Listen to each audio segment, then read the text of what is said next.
2022년부터 새롭게 시행되는 메이크업 국가자격증 필기 시험 과목을 보면은 기존의 메이크업 자격증 필기 시험 과목보다 좀 더 세분화된 내용으로 바뀌었다고 보시면 될 것 같습니다.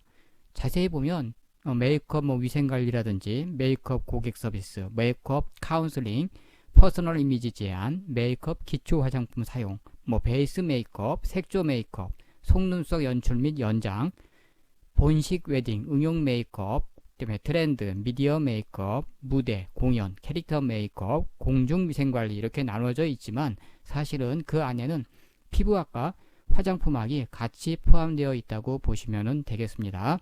원래 기존 메이크업 자격증은 화장품학하고 피부학이 따로 나눠져 있었죠. 자, 그런데 여기 지금 바뀐 새로운 시험 과목의 메이크업 시험 과목을 보면은 메이크업 내용을 좀 더 세분화해서 분리해 놨다 라고 보시면 될 것 같습니다.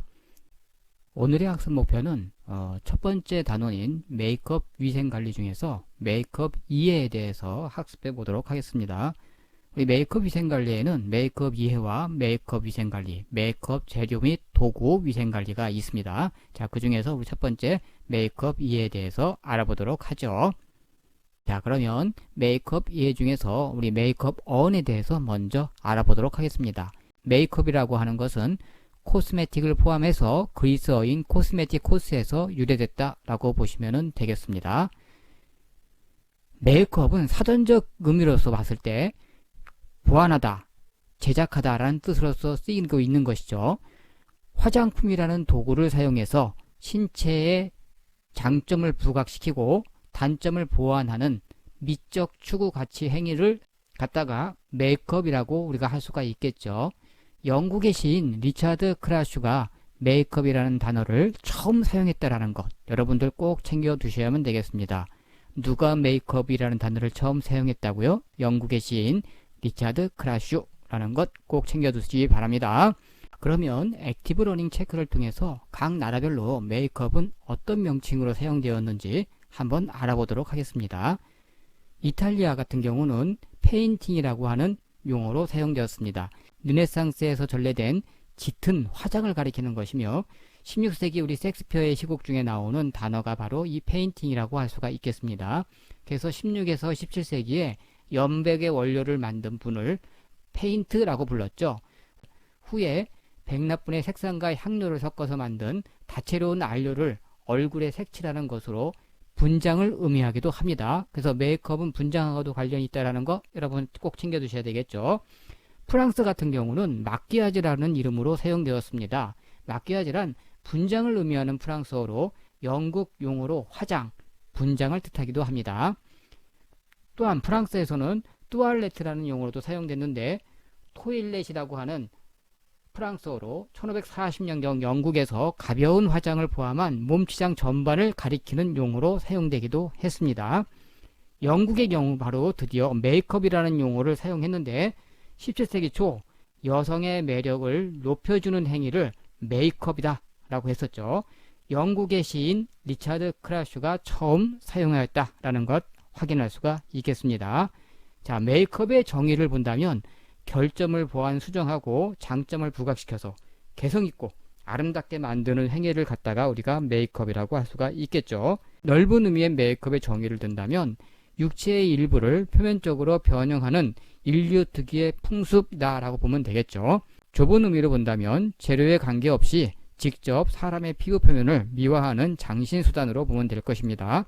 다시 말해서 결점을 보완하고 수정하면서 장점을 부각시켜 개성있고 아름답게 만드는 모든 행위를 갖다가 우리가 메이크업이다 라고 보시면 되겠죠. 또는 내적 아름다움을 외적으로 표출하고 외적 변화를 통해 내면까지 영향을 미치는 과학이자 예술이다 라고 할 수가 있겠습니다. 자, 그러면 메이크업의 목적은 무엇일까요? 첫 번째로 우리 본능적이라고 할 수가 있겠죠. 개인 종족 보존의 본능적인 목적에서 성적 매력의 표현이다 라고 보시면 될 것이고요. 두 번째는 실용적인 목적이 있다. 생활의 편의를 도모하고 같은 종족임을 표시해서 자신을 보호하거나 또는 방어하기 위한 표현수단이다 라고 보시면 될 것입니다. 세 번째로 신앙적인 목적이 있겠죠. 종교적인 의미에서 의식으로서 행해져 오던 것을 메이크업으로 발전된 것이다 라고 보시면 되겠습니다. 네 번째로 표시적인 목적이 있습니다. 어떤 상황을 표시하기 위한 목적에서 발생한 것이 메이크업으로 정착한 것이다 라고 보시면 되겠습니다. 그래서 메이크업의 목적은 크게 네 가지가 있는데 본능적, 실용적, 신앙적, 표시적이다 라는 것, 이 메이크업의 목적도 시험에 잘 나오니까 꼭 챙겨 두셔야 되겠습니다. 메이크업의 조건을 알아보도록 하겠습니다. 첫 번째로 일관성을 들 수가 있는데 일관성 있는 이미지를 창조해서 통일감을 만들어야 되겠죠. 두 번째로 조화를 들 수 있습니다. 시간이나 장소나 상황에 맞게 의상이나 헤어, 분위기 등의 전체적인 이미지가 조화를 이룰 수 있어야 되겠죠. 세 번째로 대비를 들 수 있습니다. 색상, 명도, 채도를 이용해서 색의 대비 효과를 줄 수 있어야 될 것이고, 네 번째로 변화를 줄 수가 있습니다. 선이나 면을 강조하거나 입체감의 변화를 줄 수가 있겠죠. 예로서 우리 눈썹이나 아이라인의 입술선의 변화 등을 여기에 해당한다 볼 수가 있을 것입니다. 다섯 번째로 대칭을 들 수가 있습니다. 얼굴형 및 눈썹 또는 아이섀도우, 입술 등의 좌우 균형을 고려해서 메이크업을 해야 되겠죠. 마지막으로 그라데이션이 있는데 색을 고르게 잘 펴주는 기술을 갖다가 의미하는 것입니다. 그래서 메이크업의 조건에는 일관성이 있어야 되고 조화, 대비, 변화, 대칭, 그라데이션 이렇게 나눠진다라는 거 챙겨두시면 되겠습니다. 그래서 시험에 메이크업의 조건이 시험에 나올 수도 있으니까 꼭 한번 여러분들이 정리를 해두시고 가면은 좋을 것입니다. 이어서 메이크업의 기원 및 기능에 대해서 알아보도록 하겠습니다. 시험에 잘 나오는 이 메이크업 기원은 여러분들이 꼭 챙겨 두셔야 되는데, 자, 우리 메이크업 기원에는 첫 번째 장식설, 두 번째 이성유인설, 세 번째 보호설, 네 번째 종교설, 다섯 번째 신분 표시설로 나눌 수가 있습니다. 그래서 메이크업의 기원은 총 5가지가 있는데, 첫 번째 그럼 장식설은 무엇을 의미하는지 알아보도록 하겠습니다. 장식설은 인간의 미적 욕구 및 본능의 장식적 수단에서부터 메이크업이 시작되었다고 보는 것이죠. 인간은 원래 우리 신체를 아름답게 장식하고 꾸미는 것을 기쁨으로 느끼는 미적 욕구가 있었죠. 원시 인류는 자연의 영향을 받아 꽃이나 동물 문양 또는 회화, 조각, 문신 등의 형태로 피부에 남기기도 했는데 이것을 메이크업의 시초다라고 얘기도 합니다. 그래서 우리 장식설에는 메이크업의 시초하고도 연결된다라는 것 챙겨두시면 될 것이고요. 두 번째로 이성유인설을 보도록 하죠. 인간은 이성에게 아름답고 매력적으로 보이기 위해서 신체를 치장하거나 가꾸었다고 보는 것이죠. 더불어서 상처나 흉터 등의 결점을 보완하는 포괄적인 개념으로 확대 해석하기도 했습니다.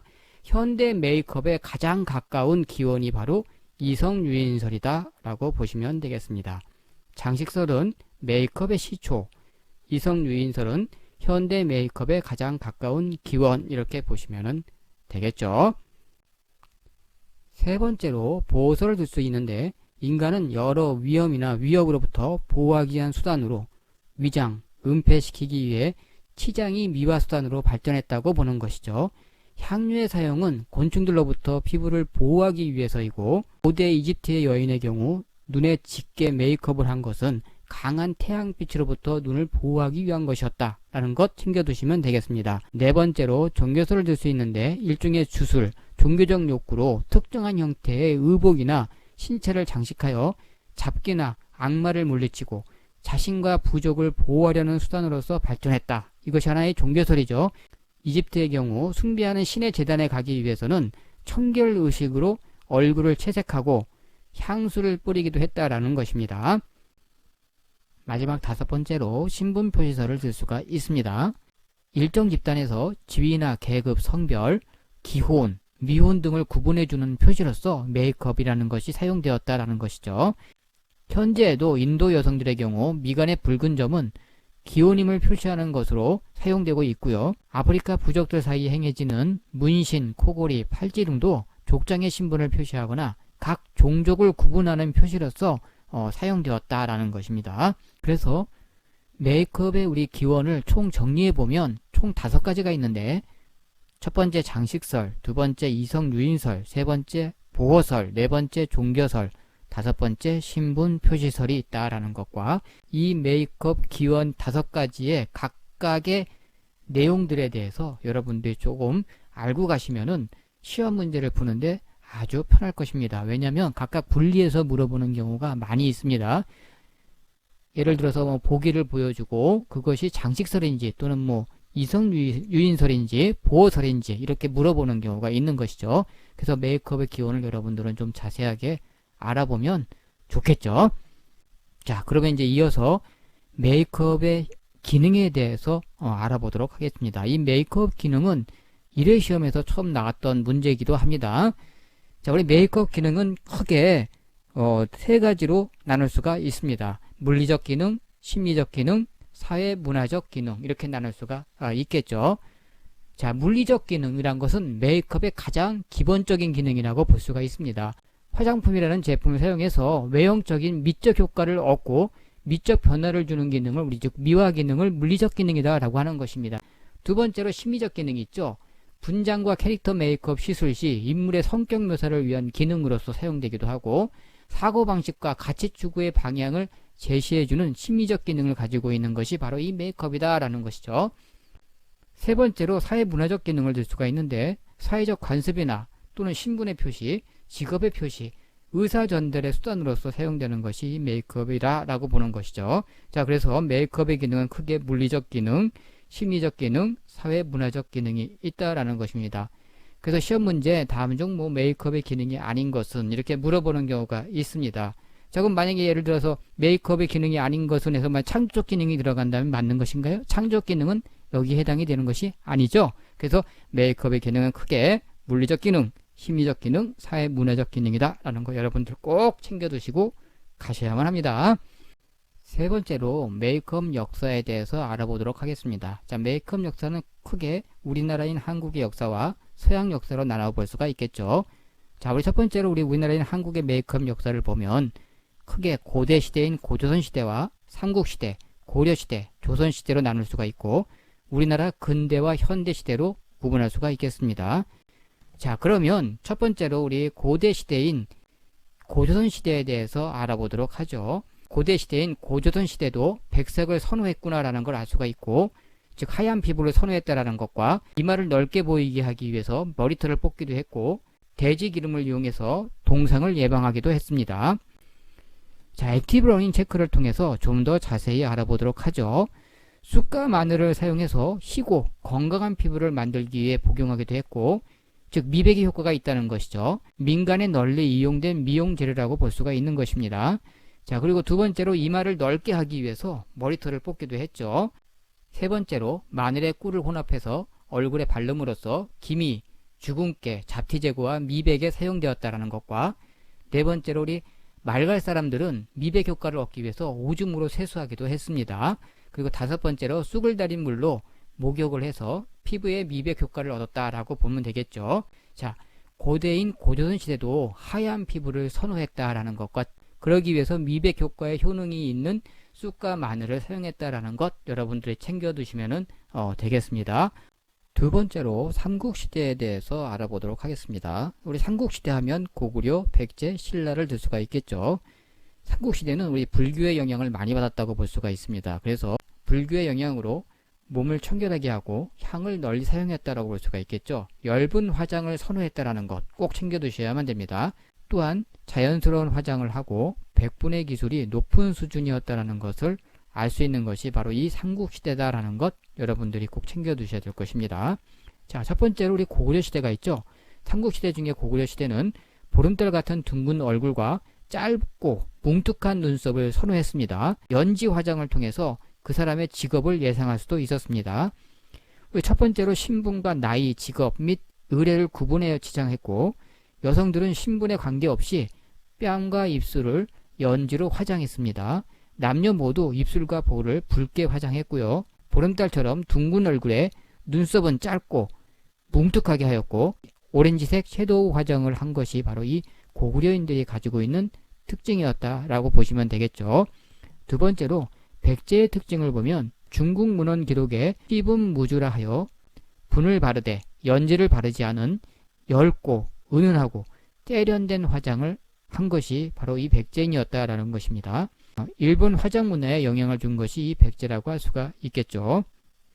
그래서 우리 백제의 특징은 연지를 바르지 않은 얇고 은은하고 세련된 화장이다 라는 것 여러분들이 꼭 챙겨 두셔야 되고, 시분 무주는 바로 백제다 라는 것 또 챙겨 두셔야 되겠죠.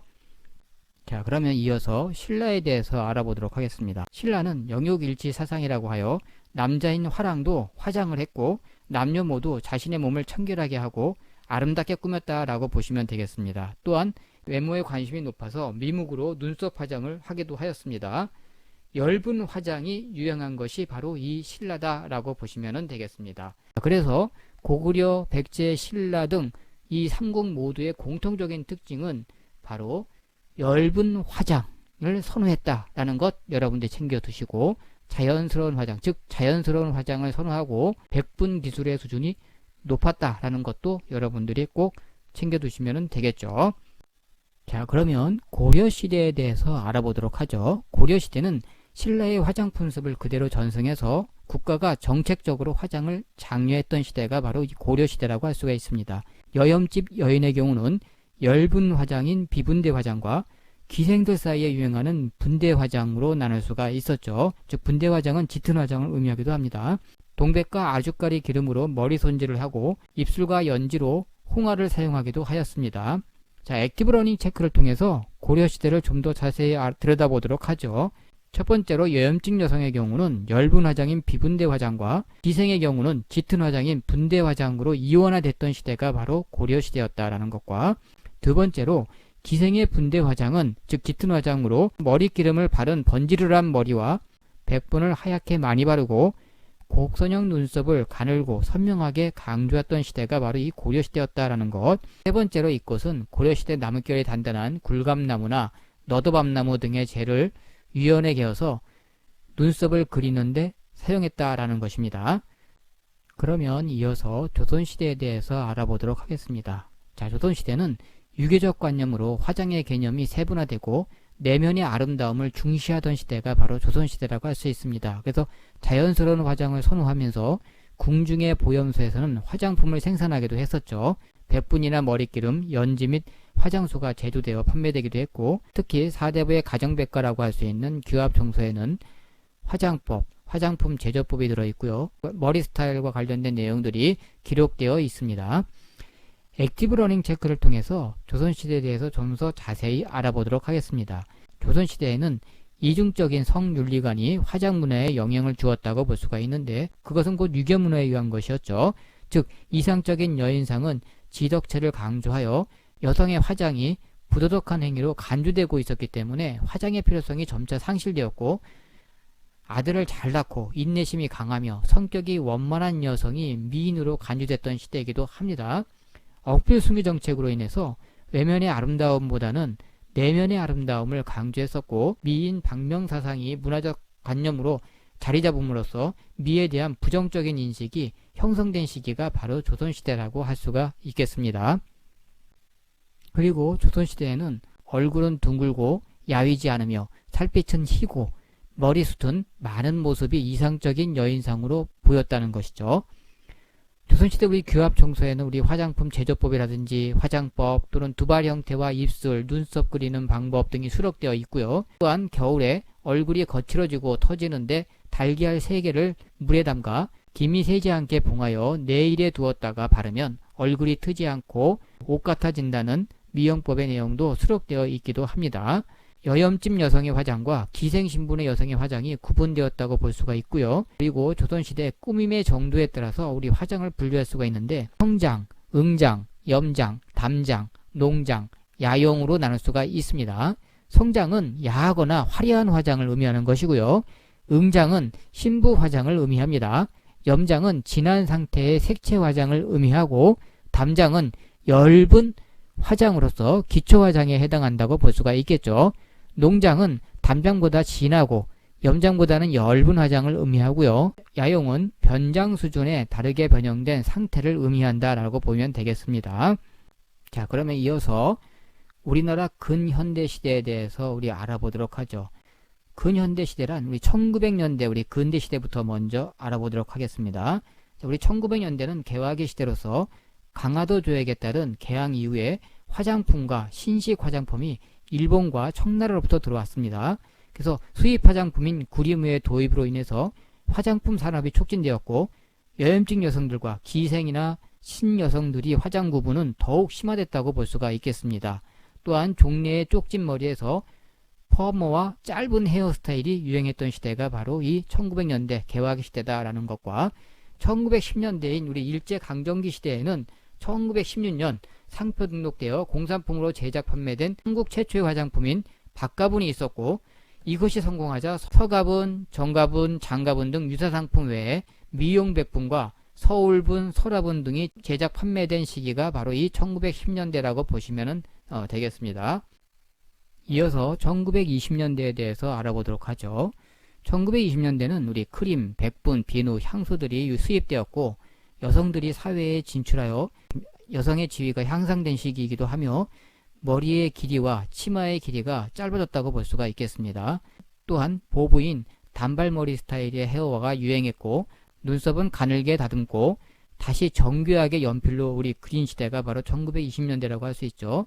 하얀 얼굴에 커다란 눈과 입술은 빨간색으로 작고 각진 듯 앵두같이 작은 여성스러운 입술이 유행한 시기가 바로 1920년대다 라고 볼 수가 있겠습니다.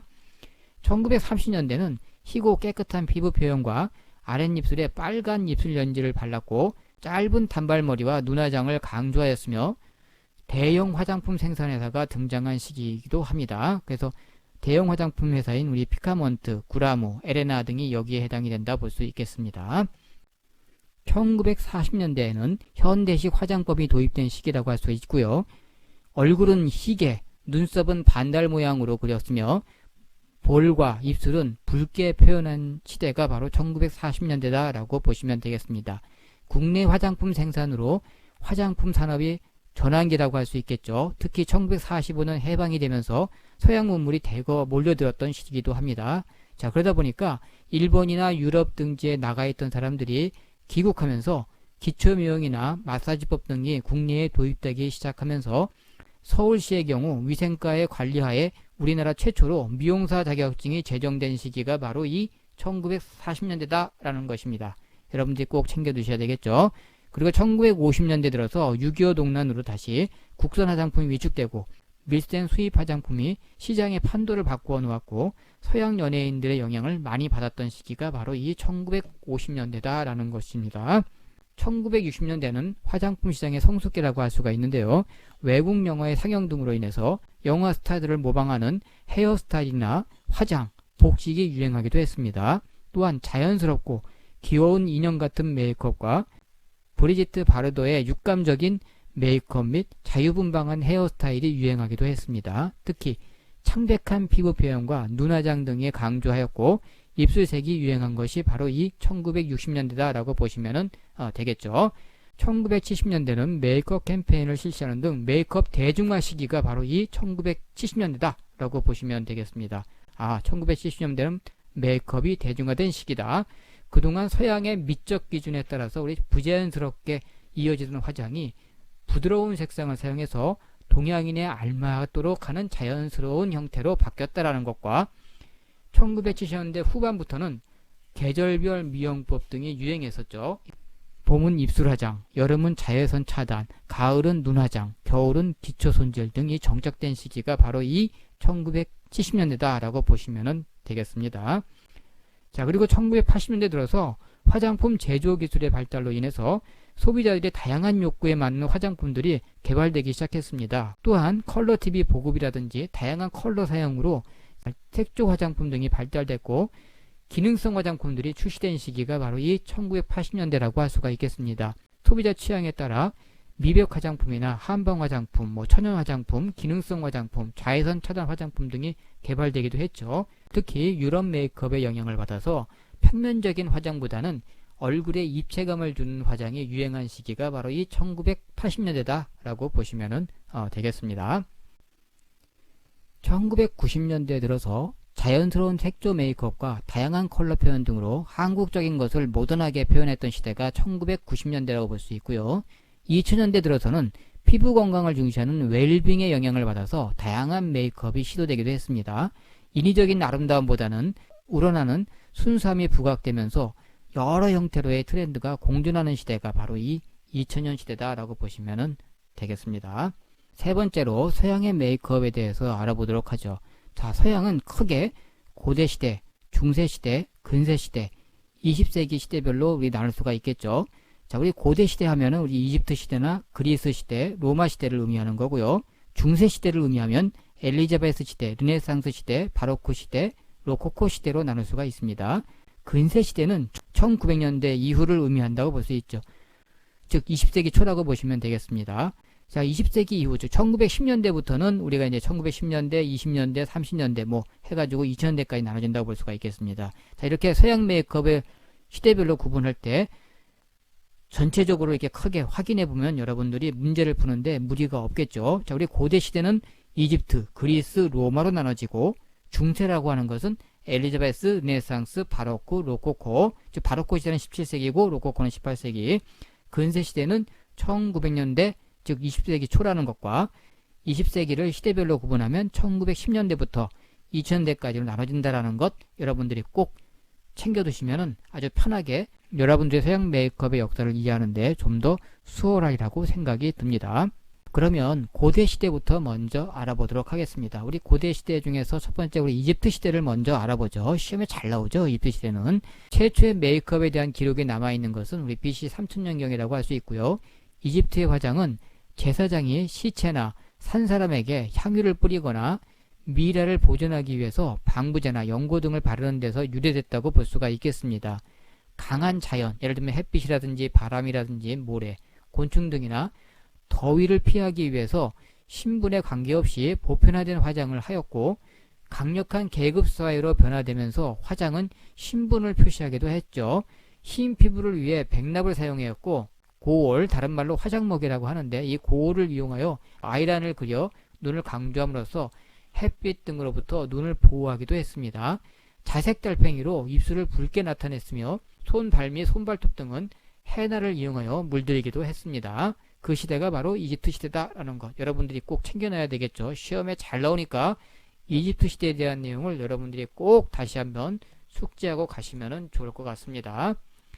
자, 그러면 액티브 러닝 체크를 통해서 다시 한번 정리를 하고 가도록 하죠. 즉 이집트 시대는 입술과 볼은 적토를 사용하여 붉게 표현하였고, 머리와 손톱에는 진한 오렌지색을 물들였고, 또한 피부를 부드럽게 하기 위해 향유, 연고를 바르고 코를 이용해 눈을 화장하였다라는 것 여러분들이 이집트에 대한 특징을 꼭 정리해 두고 가시면 좋을 것 같습니다.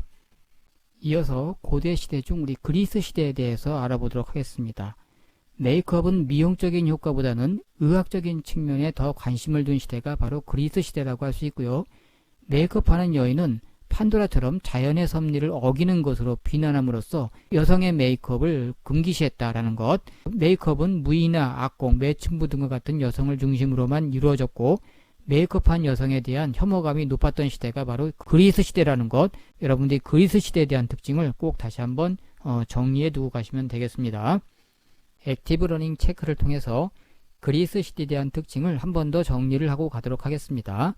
과학적인 원리에 기초를 둔 식이요법이나 마사지, 햇빛, 목욕 등을 주로 하였고, 곡물의 가루를 반죽해서 얼굴에 붙이고 우유를 씻어내는 등의 얼굴에 팩의 시초를 제공한 것이 바로 그리스 시대다라는 것.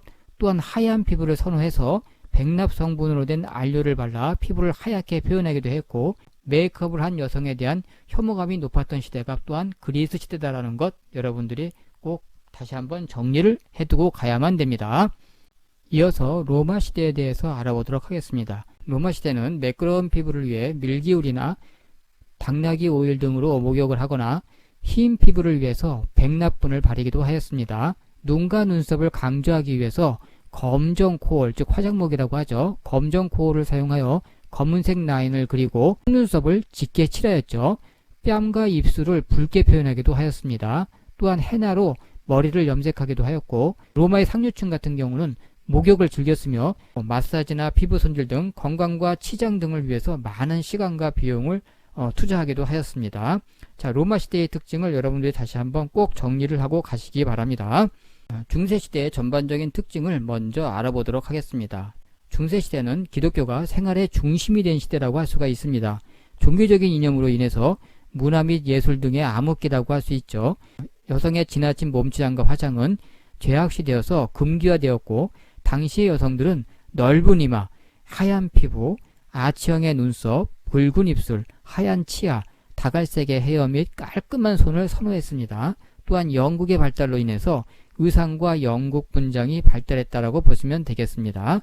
자, 우리 꼭 반드시 알고 들어가야 될 핵심 내용이 있는데, 이 시대의 여성들은 얼굴을 창백하게 하고 치아를 상아처럼 보이게 하는 화장법이 유행했고요. 기독교의 금욕주의적 성향으로 인해서 여성이 목욕하는 것과 화장하는 것을 금기시하였습니다. 십자군 전쟁 이후에는 안티몬과 향유 등과 같은 진귀한 화장품과 화장법이 전해지면서 아름답게 보이는 것에 대한 관심을 나타내기 시작하기도 하였다라는 것, 여러분들 이런 부분들도 정리를 하고 가야 되겠죠. 자, 중세시대는 엘리자베스 시대, 르네상스 시대, 바로크 시대, 로코코 시대로 나눠진다고 했었죠. 자, 그럼 엘리자베스 시대는 어땠는지 한번 보도록 하겠습니다. 종교개혁 및 자본주의가 출현했고 예술의 발전 및 식민지 개척 등이 이루어지면서 점차 과장된 의복과 장식이 귀족과 부유층을 중심으로 유행했었고, 화장품도 과도하게 사용하였으며 창백한 피부와 붉은 머리와 길고 가는 매부리코 및 강조된 넓은 이마 및 붉은 입술이 유행했던 시대가 바로 엘리자베스 시대라고 할 수가 있겠습니다. 르네상스 시대에 들어서 속은 지저분한 생활이었지만 겉은 과도한 치장과 진한 향수 문화가 생활화되고 발달됐던 시기이기도 합니다. 인간 존중과 개성의 해방이란 시대 정신으로 남녀 모두 과도한 화장을 하기도 하였는데, 이는 사치와 타락의 상징적 의미로 해석되기도 했습니다. 자, 그럼 르네상스 시대에 반드시 알아둬야 될 부분은 머리에서 발끝까지 전신 화장이 유행했다는 것과 피부가 흰 것을 선호하여 유방까지 100번을 발랐다는 것, 또한 넓은 이마를 만들기 위해 앞머리를 뽑았고 연한 색조의 입술과 뺨에는 가벼운 화장을 하였고 눈썹을 뽑아버렸다라는 것, 여러분들이 르네상스 시대의 특징을 꼭 반드시 알고 가야만 합니다. 그러면 17세기인 바로코 시대는 어땠는지 알아보도록 하죠. 자, 이 바로코 시대는 종교개혁과 자본주의의 출현, 식민지 개척 등이 이루어지면서 점차 개인주의와 향락주의가 흐르면서 쾌락과 사치를 추구한 시대가 바로 이 바로코 시대라고 할 수 있습니다. 자, 이 시기에는 남성과 여성 모두 과도한 장식과 메이크업이 유행했고요. 17세기에는 얼굴에 테피터, 벨벳의 헝겊을 둥근 모양, 초승달 모양, 별 모양을 오려서 만든 패치가 유행했던 시대가 바로 이 바로코 시대다라는 것 챙겨두셔야 되겠죠. 패션 애교점이라고 합니다. 자, 그럼 반드시 알고 가야 될 내용이 하나 있는데, 바로코 시대는 귀족들의 미적 욕구가 왕성한 시대고 16세기에 이어서 17세기 후반에 남녀노소를 막론하고 젊고 매력적인 모습으로 보이기 위해서 주근깨와 여드름을 감추기 위한 데코레이션 기법으로 초승달, 별, 해성, 달 같은 모양의 패치를 붙이고 뷰티 스폿이나 무슈 등의 애교점을 찍는 것이 유행하였으며, 넓고 토실토실한 얼굴과 붉은 입술, 짙은 눈썹을 표현하였습니다. 여성들은 청교도의 제약에도 불구하고 화장품을 지나치게 사용하였는데, 이 시대의 미인형으로 긴 외부에 퐁탕주를 쓰고 흰색 분을 바른 머리에 홍조를 띠거나 붉은 연지를 칠하였다는 것입니다. 18세기인 로코코 시대에 대해서 알아보도록 하겠습니다. 패치나 무슈 등으로 불렸던 애교점은 장식적 의미에서 얼굴 흉터나 여드름을 감추기 위한 용도로 사용되었고, 이후 이성을 유혹하는 목적으로 사용된 것이 패치라는 것, 여러분들은 체크해 두셔야 되고요. 하얀 피부를 위해 희고 두꺼운 화장을 하였고, 통통한 외모, 넓은 이마, 깔끔하고 가는 눈썹, 장미 같은 입술, 붉고 둥근 볼 화장이 선호되었다라는 것입니다. 자, 우리 로코코 시대에서 반드시 알고 가야 할 내용은 하얀 피부를 참미하여 피부 화장을 두껍게 하였고 백납분으로 얼굴을 하얗게 하였으며, 또한 남녀 모두 아래 눈꺼풀에 짙은 화장을 하였고 볼과 입술에는 루즈를 발랐다라는 것, 여러분들이 꼭 챙겨 두셔야만 되겠죠. 자, 이제 1900년대 근세시대에 대해서 알아보도록 하겠습니다. 자, 근세시대에는 위생과 청결이 중시되어 비누 사용이 보편화된 시대라고 할 수 있습니다. 몇십 년간의 오랜 경험으로 납성분과 중금속이 인체 간에 독성을 일으켜 치명적인 손상을 일으킨다는 것을 알 수 있게 되었죠. 또한 자외선 차단제가 개발됨으로써 자연스러운 화장이 일반화된 것이 바로 근세시대인 1900년대다 라고 보시면 되겠습니다. 액티브 러닝 체크를 통해서 좀 더 정리를 하고 가도록 하겠습니다. 자, 1900년대 20세기 초에는 유럽에서 오리엔탈 붐을 일으키게 된 계기가 된 것은 러시아 발레단의 공연으로서 동양적인 색채와 스타일이 새롭게 등장하게 되었고, 화장의 색조 또한 오리엔탈 풍의 영향을 많이 받아 작고 진한 입술과 붉은 색조로 동양인처럼 표현하는 기법이 유행한 시대가 바로 이 1900년대, 즉 20세기 초다라는 것, 즉 근세시대라는 것, 여러분들이 다시 한번 정리를 하고 가는 것이 좋겠습니다. 자, 그러면 이어서 20세기 시대별 메이크업의 우리 발전에 대해서 알아보도록 하겠습니다. 1910년대에는 오리엔탈 붐이 일어나 동양적인 신비스러운 강한 색조가 인기를 끌었다고 할 수 있고요. 메이크업의 색조 또한 풍부해지기 시작한 시기라고 할 수 있습니다. 자, 이 시대의 대표적인 화장법으로는 이 시대의 최고의 배우였던 테다 바라와 폴라 네그리가 마스카라를 발라 눈매를 더욱 신비롭고 그윽하게 표현하여 관능적인 매력을 나타내면서 눈 주위에 강하게 음영을 넣은 메이크업이 유행했다라는 것이죠. 화면에 보이는 것과 같이 눈 주위에 강하게 음영을 넣은 메이크업을 볼 수가 있죠. 또한 주요 상점과 호텔에는 여성 고객이 사용하는 탈의실이나 화장실에 화장품을 배치했고요. 화장품의 대량 생산이 합법화됨으로 인해서 미용 클리닉과 성형수술이 성행했던 시기이기도 합니다. 또한 뷰티 전문가라는 직업이 탄생한 시기가 바로 이 1910년대다라는 것도 여러분들이 알고 가셔야 될 부분이기도 합니다. 액티브 러닝 체크를 통해서 1910년대의 큰 특징을 다시 한번 정리하면 무성영화 배우들의 메이크업이 대중화된 시기가 바로 이 1910년대고, 이 시기에는 눈썹은 일자형으로 검게 그렸고 단발머리인 보브 스타일의 유행과 더불어 실용성과 편리성이 강조된 시대가 바로 이 1910년대다라는 것도 여러분들이 꼭 체크해 두시고 가야만 할 부분이기도 합니다. 자, 그러면 1920년대는 어떤 메이크업이 유행했는지 알아보도록 하겠습니다. 자, 이 시대 메이크업의 가장 큰 특징은 그 이전까지 자연스러운 모습에서 벗어나 인위적인 아름다움을 만드는 것이었고, 대표적인 스타로서 클라라 보우와 글로리와 스완슨을 들 수가 있습니다. 클라라 보우의 화면 이미지에서 보는 바와 같이 창백한 얼굴과 헝클어진 곱슬머리, 헤어밴드 아래로 크고 검게 화장한 개슴츠레한 눈, 그리고 빨간 앵두 입술로 성적 매력을 발산했다는 것, 또한 인조 속눈썹을 달았고 콜로 아이라이너를 그렸으며 볼에는 둥그렇게 붉은 메이크업을 했다는 것입니다. 입술 화장은 또렷하고 선명하게 반짝이는 붉은 입술을 강조했고요. 이를 가리켜서 우리가 큐피트의 활 또는 장미봉우리, 벌에 쏘인 뾰루퉁한 입술이라고 칭하기도 했습니다. 1930년대는 경제적 침체라는 어두운 현실에서 도피적인 태도를 보이는 낙천주의가 확대되던 시대가 1930년대라고 할 수 있습니다. 즉 낙천주의 시대가 바로 1930년이라고 할 수가 있죠. 이 시대의 대표적인 스타로 진 할로우와 마이 웨스트를 들 수가 있는데, 에로틱한 면의 새로운 이미지로 매혹적이며 성적인 여성스러운 몸매를 가진 여성을 뜻하는 글래머러스란 단어도 생겨난 시대이기도 합니다. 더 진하고 숙련된 기술로서 성숙한 분위기를 연출한 시대이기도 하죠. 그레타 가르보의 경우는 피부색은 밝게 처리하였고 눈썹은 한 올 한 올 정교하게 뽑고 가늘고 기교적으로 그렸으며 인조 눈썹과 마스카라를 더하여 강조했다고 볼 수 있습니다. 볼과 입술은 밝은 레드나 핑크가 유행하였고 오므라진 형태보다는 연필을 이용하여 크고 선명하게 그렸다고 볼 수가 있고, 반짝이는 빨간색의 립스틱이나 립 누즈로 바늘칠에 강조하였습니다. 빨간색 립스틱에 맞추어 빨간색 네일 에나멜을 같이 바르는 것도 유행한 시기이기도 합니다. 액티브 러닝을 통해 1930년대 특징을 다시 한번 정리하면, 여성스러움을 강조하여 가는 활 모양의 눈썹과 젓갈색으로 둥글게 그린 눈썹이 유행하였고, 아이홀이 깊은 음영과 긴 속눈썹으로 신비함을 더하였다고 할 수 있습니다. 또한 가르보 스타일이 유행하였다고 볼 수가 있겠죠. 1940년대의 특징에 대해서 알아보도록 하겠습니다.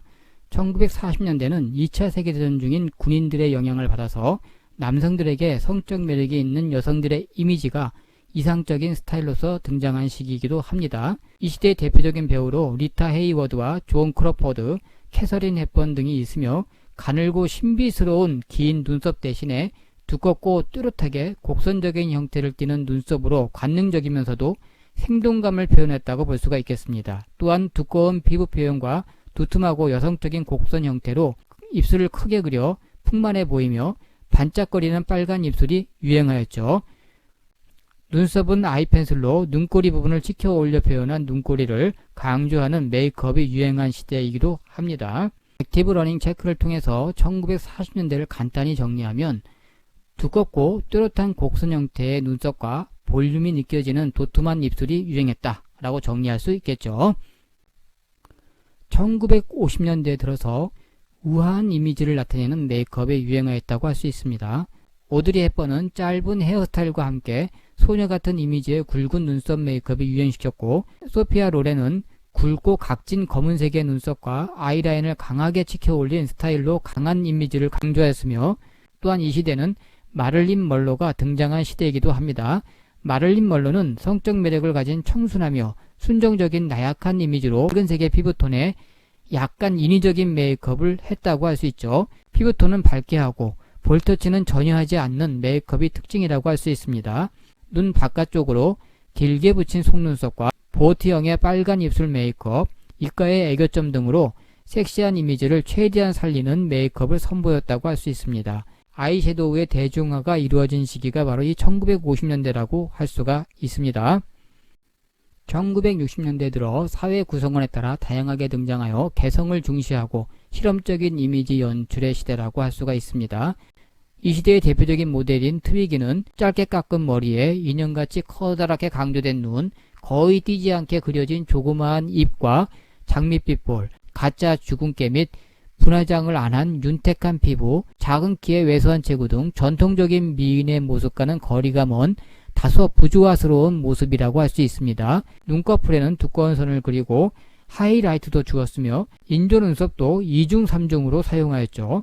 또한 꿈과 같이 환상적인 세계를 표현하는 하나의 가면과 같은 장식적인 판타지 메이크업이 등장한 시기이기도 합니다.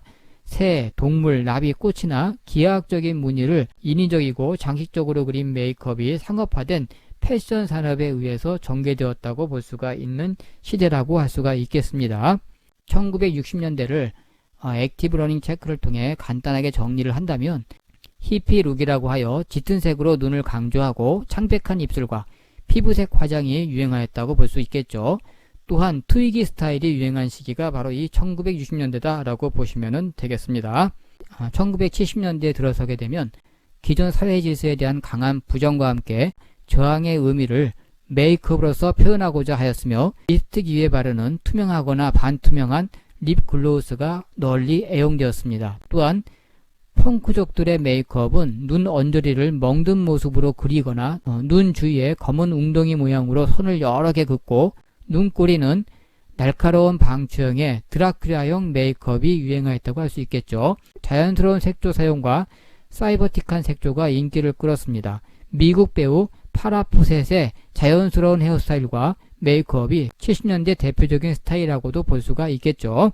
1970년대를 액티브 러닝 체크를 통해서 다시 한번 간단히 정리하고 가도록 하겠습니다. 1970년대 말기에 런던의 변두리에서 펑크 스타일이 유행하였으며, 파운데이션은 불투명하고 볼연지는 모카, 핑크빛 베이지 또는 고풍스러운 핑크색이었고, 또한 입술은 포도주색이나 밝은 붉은색으로 돋보이게 하고, 눈썹은 더 이상 뽑지 않고 아이라이너는 보일 듯 말 듯하게 사용하거나 코올 연필을 사용하였고, 아이섀도우의 색조가 다양해진 시대가 바로 1970년대라고 할 수가 있습니다. 1980년대는 화려하고도 강한 이미지가 유행하였고, 눈썹은 두껍고 강하게, 입술도 선명한 붉은색으로 표현하는 등 눈과 입을 모두 강조한 시대가 바로 1980년대라고 할 수 있습니다.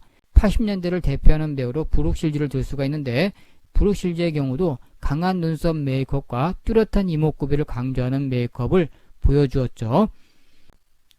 1990년대 들어서 다양한 스타일이 공존하는 경향을 보였는데, 10대에서 20대 초반 연령대를 중심으로는 누드 메이크업이 유행했다고 볼 수 있습니다. 누드 메이크업은 내추럴 메이크업보다 더 자연스럽게 메이크업을 하지 않는 듯한 느낌이 들 정도로 피부의 투명감을 살리고, 아이 메이크업도 화이트 컬러를 이용하여 신비스럽고 깨끗한 이미지를 강조하고, 입술 화장도 립 글로로스만 사용하여 질감만 주는 스타일이 바로 이 1990년대라고 할 수 있습니다.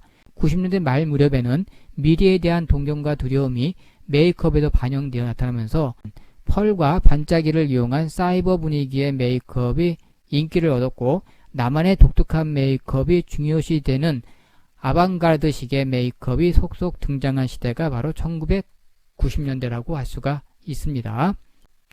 마지막으로 2000년대 들어서 미래에 대한 동경과 두려움이 메이크업에도 반영되어 나타나면서 펄과 반짝이를 이용한 사이버 분위기의 메이크업이 인기를 얻었고 나만의 독특한 메이크업이 중요시되면서 아방가르드식의 메이크업이 속속 등장한 시대가 바로 2000년대라 할 수 있습니다. 획일적인 메이크업 경향이 사라지고 자신만의 테마와 트렌드를 만들어 나가려는 시도가 꾸준히 진행되어 왔고 특히 페이스 페인팅이나 바디 페인팅과 같은 다양한 예술의 한 장르로서 자신의 이미지를 구축하기 위한 수단으로 사용되면서 점점 그 형식이 자유로워지고 있는 시대가 바로 2000년대라고 할 수가 있겠습니다. 1번 다음 메이크업의 기능으로 맞지 않은 것은 1번 물리적 기능, 2번 사회적 기능, 3번 창조적 기능, 4번 심리적 기능. 메이크업 기능에는 크게 물리적 기능, 심리적 기능, 사회적, 문화적 기능이 있다고 했었죠. 자, 메이크업 기능에 맞지 않은 건 그러면 어느 게 답이 됩니까?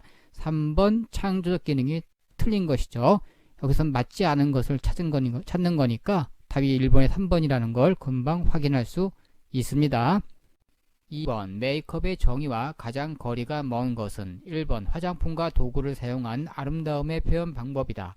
2번 분장의 의미를 가지고 있다.